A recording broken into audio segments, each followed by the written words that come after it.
Mais bon, voilà, il y a des gens comme moi qui le font comme ça.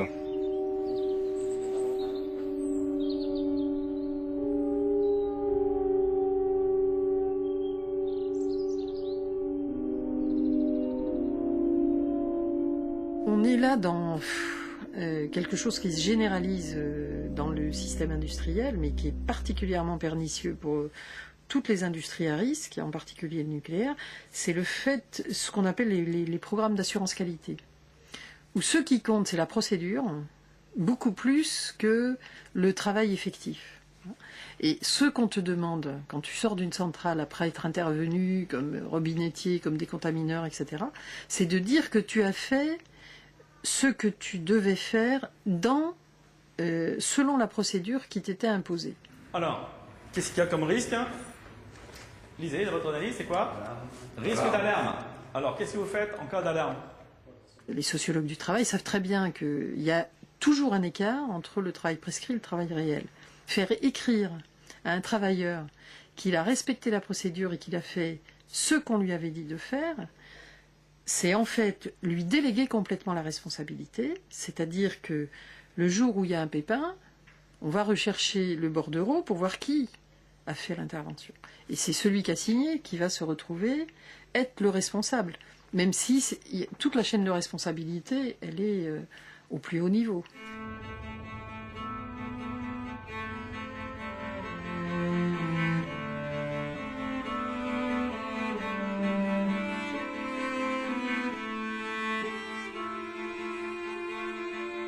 On dit aux gens, vous êtes dans une industrie à risque, dangereuse, donc il faut bien faire votre métier.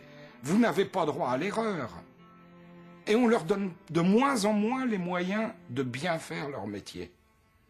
Donc soit on se désinvestit, on dit bon allez ras-le-bol, terminé, moi c'est fini, vivement la retraite, etc.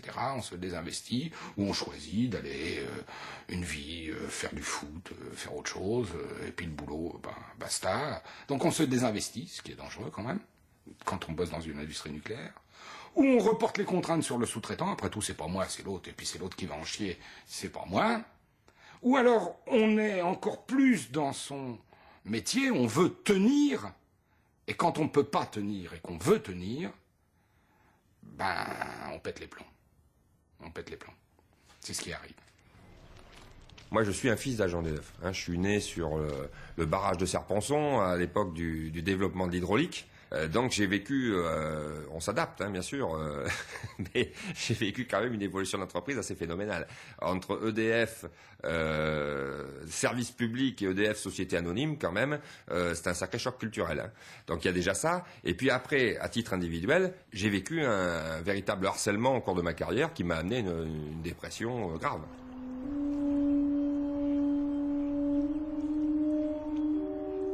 J'ai fait une tentative de suicide, je me suis jeté dans le Rhône, attaché à une ancre. Donc c'était quand même quelque chose d'assez violent. Mais, par contre, je m'en suis sorti. Alors, parce qu'une fois au fond de l'eau, et bien tout d'un coup, j'ai eu le sursaut et je me suis dit, mourrons pas.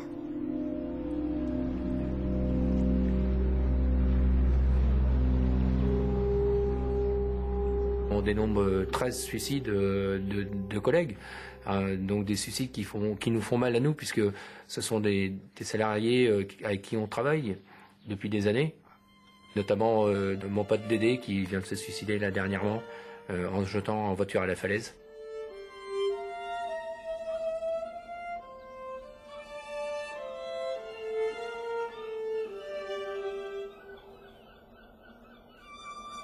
Il n'y a rien qui se transcrit dans le public de ce qui se passe dans les centrales. Les seules choses que le public sait, c'est que des gens comme moi et d'autres parlent, mais les autres qui souffrent dans le monde du travail ne parlent pas, eux. Parce que c'est quand même honteux de souffrir au travail et de ne pas pouvoir faire son travail correctement. Avant, il y avait un partage des choses. Quand un agent avait fait une erreur, il s'empressait de le dire et de dire « Oh, j'ai fait une erreur ». Comment on va régler le problème. Aujourd'hui, les gens étant gérés sous une forme de peur, sous une forme de management par la peur, le risque c'est que les gens disent « Oh, moi, je prends pas de risque ». Le risque principal, c'est quoi? C'est pas le problème sur la population, c'est que moi, je sois sanctionné. Et à ce moment-là, qu'ils en arrivent à cacher les choses. Et là, c'est extrêmement grave. Depuis 10 ans, ça se dégrade. Oui, depuis 2002, ouais, je pense. Ouais. 2002, ça s'est bien accentué. On a fait quoi tous? Que si quelque chose fait évoluer le nucléaire en France, ça sera l'accident. Maintenant, on ne peut pas le souhaiter. Moi, je ne suis pas sûr, parce que demain, s'il y a un accident en France, on va mettre sur ta tête ou sur ma tête la responsabilité de l'accident.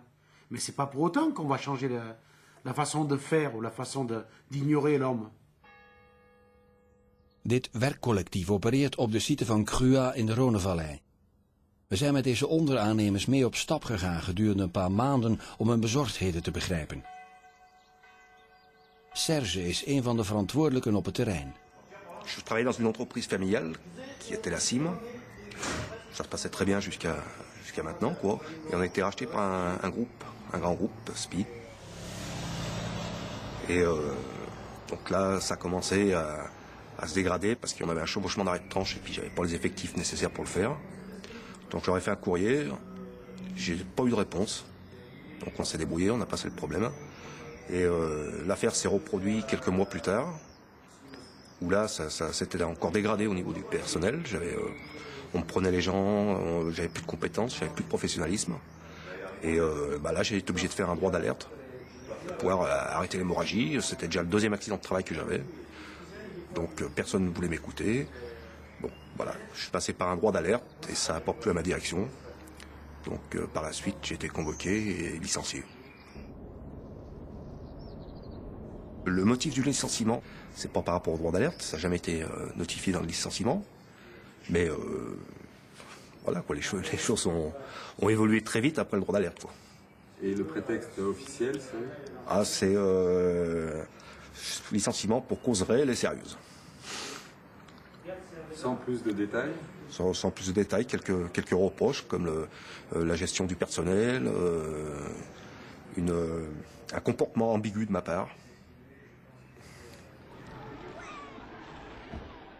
Je suis dans le nucléaire depuis 1979, donc j'avais acquis une expérience, j'avais acquis pas mal de choses et maintenant, au bout de pratiquement 30 ans, partir sur autre chose, ça sera très dur.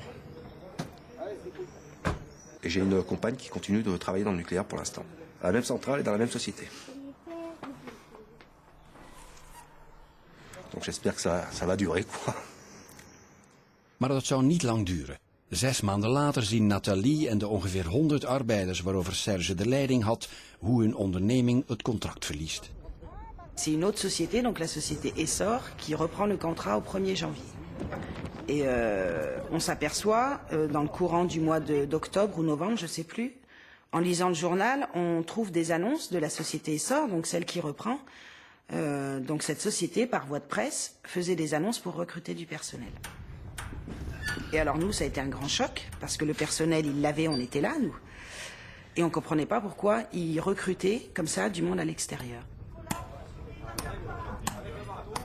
On essaye d'avertir la population de ce qui se passe, parce qu'on a noté, quand on a fait notamment une manifestation sur Montélimar, manifestation pacifique, où on était là, on distribuait des tracts aux gens, et il y a quelques personnes qui sont passées, et sur nos banderoles, on avait marqué un slogan qui disait « 106 familles menacées, merci EDF ».